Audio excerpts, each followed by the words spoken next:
នៅចុងឆ្នាំ2001នៅឯជាក្រុងហឺណានមានផ្លូវលំមួយខ្សែដែលនៅលើផ្លូវស្ទើរតែគ្មានអ្នកដំណើរនៅខាងចុងនៃផ្លូវនោះមានចំណតឡានក្រុងតូចមួយដែលមានតែបង្គោលដៃចាស់ៗនិងផ្លាកសរសេរថាស្ថានីយ៍លេខ73ឆ្ពោះទៅក្រុងចិនយ៉ាងផ្លូវមួយខ្សែនេះមិនសូវមានអ្នកបើកឡានក្រុងនោះទេ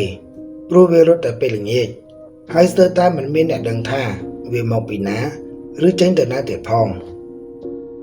គេនិយាយថានៅឆ្នាំ1989មានឡានក្រុងមួយចេញពីស្ថានីយ៍នេះប៉ុន្តែមិនបានទៅដល់គោលដៅឡើយបើតាមអ្នកដែលរស់នៅក្បែរនោះនិយាយថាគេឃើញឡាននោះចូលទៅក្នុងអាភ្លៀងនៅពាក់កណ្ដាលផ្លូវហើយក៏បាត់ស្រមោលរុំទាំងអ្នកដំណើរដែលនៅក្នុងឡានស្វាគមន៍ប្រិយមិត្តទាំងអស់គ្នាមកកាន់ Channel ស្រមោលអាតកំបាំងថ្ងៃនេះខ្ញុំមានរឿងមួយនិយាយអំពីសិស្សស្រីម្នាក់នៅស្ថានីយ៍លេខ73យប់មួយនៅក្នុងឆ្នាំ2001មានសិស្សស្រីម្នាក់ឈ្មោះសៀវយ៉ាបានចេញពីសាលាដើម្បីទៅខាងក្រៅក្រុងជាធម្មតានឹងស្នាក់នៅដមនៅក្នុងសាលាប៉ុន្តែពេលនោះមានបញ្ហាបន្ទាន់នៅក្នុងគ្រួសារទើបធ្វើឲ្យនាងត្រូវតែត្រឡប់ទៅផ្ទះនៅវេលាម៉ោងប្រហែលជា7:10យប់ពេលភ្លៀងចាប់ដើមធ្លាក់នាងឃើញចំណតឡានក្រុងលេខ73នៅឯជាផ្លូវ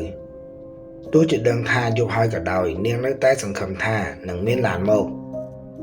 ពេលកំពុងអង្គុយរងចាំតែម្នាក់ឯងក៏មានខ្យល់ត្រជាក់បក់មកធ្វើឲ្យនាងមានអារម្មណ៍ចម្លែកមួយផ្លែក្រោយមកស្រាប់តែមានឡានក្រុងមួយបើកមកយឺតមើលទៅជាឡានចាស់អំពូលភ្លើងក៏មិនសូវភ្លឺថែមទាំងគ្មានស្លាកលេខទៀតផងប៉ុន្តែផ្ទាំងខាងមុខនៃឡានមានអក្សរចាស់ព្រាលសរសេរថាស្ថានីយ៍លេខ73ពេលសញ្ញាឡើងទៅដល់ក្នុងឡាននាងសង្កេតឃើញថាបរិយាកាសក្នុងឡានស្ងាត់ណាស់មានតែអ្នកបើកបរពាក់មួកខ្មៅនិងអ្នកដំណើរ3នាក់ដែលអង្គុយស្ងៀមដោយរូបសំណាកនាងក៏ដើរទៅអង្គុយនៅខាងក្រោយជិតបង្អួចមេឃក៏ចាប់ដើមធ្លាក់ភ្លៀងខ្លាំងខ្យល់បក់បោកលាយឡំជាមួយនឹងគ្រាប់ភ្លៀងធ្វើឲ្យកញ្ចក់ស្ទើរតែប្រេះបែកប៉ុន្មាននាទីក្រោយមកនាងក៏សង្កេតឃើញថាមានអ្វីចម្លែកអ្នកដំណើរទាំង3នាក់នោះមិនធ្វើចលនាទេពួកគេមិនដកដង្ហើមសូម្បីតែភ្នែកក៏មិនកម្រើកនិងស្លៀកសម្លៀកបំពាក់ចាស់ៗហាក់ដូចជាមកពីសតវត្សមុនអត្តចក្រសាយភាយពីពេញឡានសៀវយ៉ាព្យាយាមមើលទៅអ្នកបើកបរប៉ុន្តែមុខគាត់ប្រែជាអាប់ខ្មៅមើលមិនច្បាស់អ្នកបើកឡានក៏បាននិយាយសំឡេងតិចៗថាកុំធ្វើអ្វីផ្ដេសផ្ដាសនៅលើឡាននេះឡានក្រុងក៏បន្តរត់នៅលើផ្លូវដែលគ្មានពន្លឺទីក្រុងដែលនៅពីក្រោយក៏បានបាត់បន្តិចម្ដងទៅជាមួយអាប់បន្ទាប់មកសូម្បីតែ GPS នៅក្នុងទូរស័ព្ទរបស់នាងក៏បាត់សញ្ញានៅក្រៅបង្អួចមានតែព្រៃនិងស្មៅខ្ពស់ប៉ុន្តែគ្មានផ្លូវឆ្ពោះទៅទីក្រុងទេភ្លាមនោះស្រាប់តែមានអ្នកដំណើរម្នាក់ដែលអង្គុយនៅជិតបង្អួចម្ខាងទៀតក៏បើកមាត់និយាយស្រាលៗថាយើងមកទីនេះយូរហើយតែគ្មាននរណាបានត្រឡប់ទៅវិញទេសៀវយ៉ាមានអារម្មណ៍ភ័យខ្លាចពេលនាងក្រឡេកមើលទៅបរិះនោះមុខរបស់គេប្រែជាស្រេកស្លាំងមាត់បែកខ្ទេចដូចបានប៉ះទង្គិចនឹងអ្វីមួយនាងសម្រេចចិត្តរត់ចុះពីលើឡានប៉ុន្តែទ្វារឡានបិទជាប់រីឯបង្អួចក៏មិនអាចបើកបានឡាននៅតែបន្តបើកទៅមុខនៅលើផ្លូវដែលគ្មានពន្លឺបន្ទាប់មកឡានក៏បានឈប់នៅចំណតមួយដែលគ្មានផ្លាកសញ្ញាអ្វីទាំងអស់អ្នកដំណើរទាំង3នាក់បានចុះចេញពីឡានឆ្ពោះទៅក្នុងអាប់អ្នកបើកបរមើលទៅសៀវយ៉ាហើយនិយាយថាអ្នកមិនគួរឡើងឡាននេះទេជប់នេះមិនមែនសម្រាប់អ្នកទេនាងភ័យខ្លាចយ៉ាងខ្លាំងស្រែកមួយទំហឹងហើយរត់ចេញពីឡានតែពេលឈរនៅខាងក្រៅវាហាក់ដូចជាមានតែព្រៃព័ទ្ធជុំវិញគ្មានផ្លូវនិងគ្មានភ្លើងបំភ្លឺ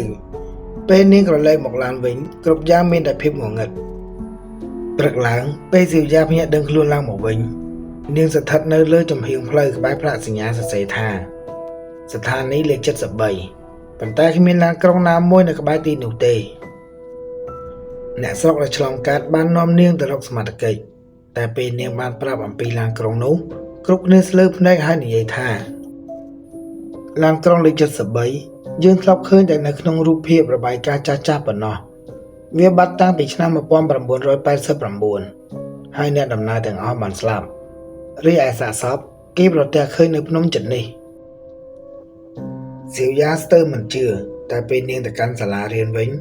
មានអ្នកបើកឡានបញ្ជូនសំបុត្រមួយមកឲ្យនាងនៅក្នុងសំបុត្រនោះបានសរសេរថាសូមអរគុណដែលនៅជាមួយយើងយប់នោះសង្ឃឹមថាយើងនឹងជួបគ្នាម្ដងទៀតនៅក្រោមសំបុត្រនោះមានបទត្រាលេខ73ដំណើររឿងនេះនៅតែបន្តគេនិយាយថានៅរាត្រីដែលមានភ្លៀងធ្លាក់ឬខ្យល់បក់ខ្លាំងនៅចំណតខាងក្រៅក្រុងនោះអាចឮសូរសំឡេងម៉ាស៊ីនឡានក្រុងចាស់បើកមកយឺតនិងសំឡេងអ្នកបើកឡានក្រុងនិយាយសារថាឡានក្រុងលេខ73មកដល់ហើយតើអ្នកនឹងឡើងមកទេ